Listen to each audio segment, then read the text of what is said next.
Alright, so in the last video I showed you guys how to make one form of an Ethernet cable connection. There's actually four forms of Ethernet cable connection. Two of them would be commonly taught in a networking class.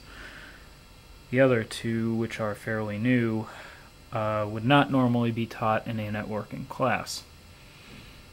Now, if you remember from the last video I posted, I had the green ones as pins 1 and 2. This orange one is pin 3. This blue one is pin 4, 5, 6, 7, 8. Wait. Excuse me. 6, 7, 8. That's how I had it last time. But what I'm going to do is I'm going to take these two orange cables. This will be pin 1, pin 2, pin 3,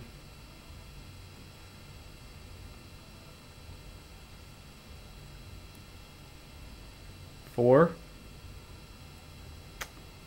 5, 6, 7, 8. This is the other form of Ethernet cable connection. If you use the first one with the first one that I had in the first video, with this one you have a 100 megabit capable crossover cable. Don't count on it working with gigabit because it won't. Or at least not gigabit router to router shots. And you have to make sure, as with the last one, that it's stripe solid, stripe solid, stripe solid, stripe solid.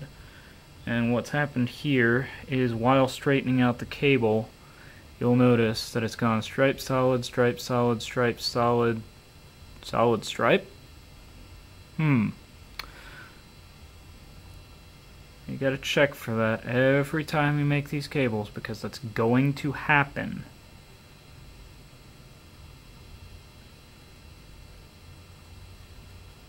Now that I've fixed that issue, I'm gonna use the wiggle technique to get these cables straight, get the wire straight, or at least close to straight. Bend it back and forth, wiggle it a little bit. Now take my cable crimper, cutter, and stripper, and I go like this. Cut it. Almost nice and even flush edge.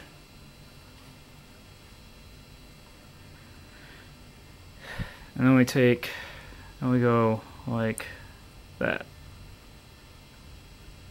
Now, I've specially made this cable, or at least this connection, to demonstrate a little problem, but I'm not going to demonstrate that yet.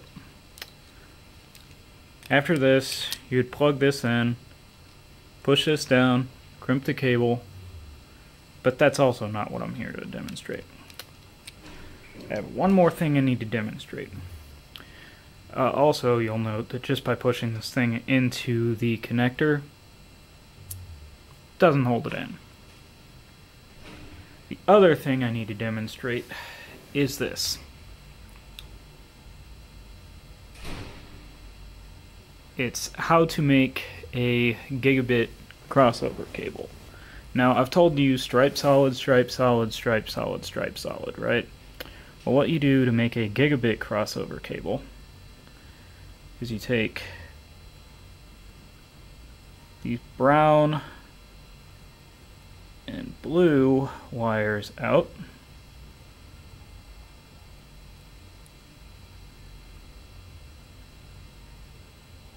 and you simply flip their positions.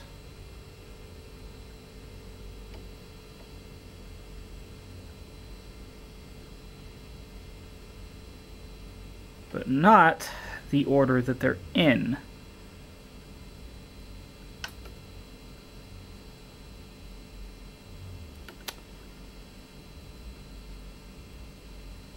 So, instead of having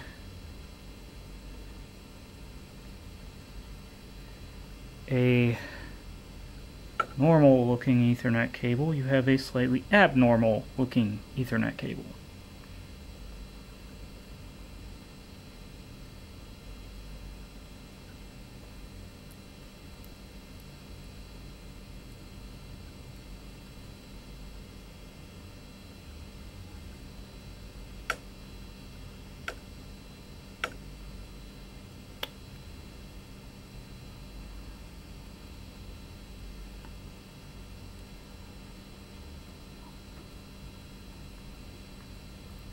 Use the wiggle technique to get them in place. And this goes against everything I just told you. But it's how to make a gigabit crossover cable, so that's what we're going to do. This is a gigabit capable crossover cable. I'm going to show you in a second the difference between a gigabit crossover cable and a 100 megabit crossover cable. Here. Now, if you look, you'll notice something a little bit odd about this cable. It's not stripe solid, stripe solid. No, it is stripe solid, stripe stripe, solid solid solid, stripe. What has actually happened here is that we have flipped the blue and the brown connectors so that they are in the opposite position while maintaining the same order. So while it was orange stripe, orange solid, green stripe, blue solid, blue stripe, green solid, brown stripe, brown solid, the brown stripe and the brown solid are still in the same order. The blue stripe and the blue solid are still in the same order. And all we have to do here is throw the connector on. Where did that connector go? There it is. All we have to do is throw the connector on, like that. You'll notice it goes in nicely because I used the wiggle technique. And we push the connector on. Now, like I said, this is a common problem that I have seen. A lot of cables around here are poorly made because I don't think people have had proper training. If I decided to crimp this thing right now, this notch right here would not be holding this cable in. And the reason is because the jacket is not going up to the notch. In order to fix this, the only thing you can do is pull the jacket off, toss it aside, or pull the connector off, toss it to the side, pull these connectors, make sure they stay in the same order.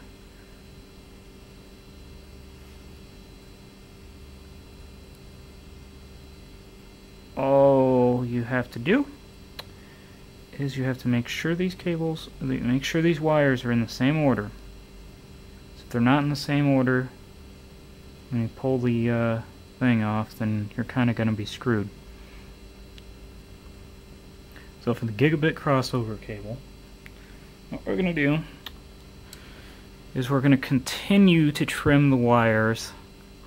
I saw about that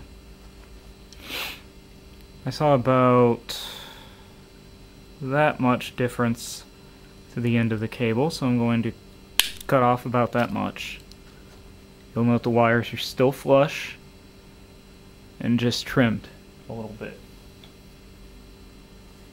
What you're going to want to do is you're going to want to push them into place. Nope, still didn't trim off quite enough. You'll notice that the notch still doesn't reach quite up to the jacket. So you're going to want to pull the connector off again. And trim the wires just a bit more.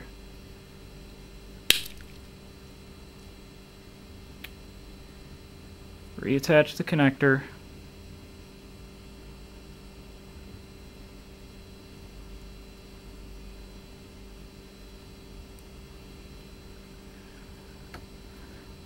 Wiggle the jacket so that it kind of, the thing about the jacket is it kind of has a little bit of stretchability, which is good.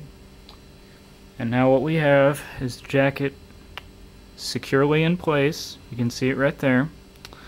And you can see, well, at least I hope you can see, that the wires are now stripe solid, stripe stripe, solid solid solid, stripe. That's the way it is supposed to be for a gigabit crossover cable. So what I'm going to do, I'm going to push them into my stripper crimper tool. I'm going to crimp the crap out of that bitch. Bam. Just like that. This is now a gigabit crossover cable. I connect 2 gigabit machines directly together and get gigabit connectivity, no questions asked. Only problem with that cable is that it can't get power over Ethernet. What this means is you will not be able to plug in, say, a Cisco IP phone using that cable. It won't get the right polarity on the power over Ethernet. As a result, you can't use power over Ethernet items with that cable. What you will have to do is you will have to use a 100 megabit straight through cable, or perhaps a crossover cable if your switch is capable of auto detection. If your switch is capable of auto detection, then you don't really have need for a crossover cable. And if your switch doesn't need a crossover cable, or if your switch does not have, if your switch has auto detection, you don't need a crossover cable to connect it to another switch. The way I was taught in my networking class back in college, not the 25 November class, is that like devices need a crossover cable. So if you're going to connect PC to PC, you're going to need a crossover cable. Router to router, crossover cable. Stuff like that. If you're going to connect a PC to a switch, you're going to need a straight through cable. If you're going to connect a PC to a router, you're going to need a straight through cable. If you're going to connect a router to a switch, you're going to need a straight through cable. And usually a straight through cable is good enough for anyone. Now if you want to build a straight through cable, the wiring that I used in the first video should be used on both sides. Or the first wiring that I showed you in this video should be used on both sides. But you should not use the alternating wiring. That's for a crossover cable only. Now on the other hand, if your equipment has auto sensing, you can completely disregard that because it's auto sensing. It knows you're using a crossover cable and it knows you're not supposed to be using a crossover cable. So it adapts. It sends over the receive. Basically, it auto crosses over. And most equipment does that these days, but your PC to PC connection will most likely need a crossover cable. And that's why I showed you how to build a crossover cable. Anyways, that's all I have for this lesson. I'm hoping to make some more videos, providing they don't give away any actual tools of the trade, if you know what I mean. This is just a basic video, knowledge that anybody should have, and like I said, I've seen some pretty shoddy cabling jobs here, so I figured I would just make this video to address the issues that I've seen. That's all.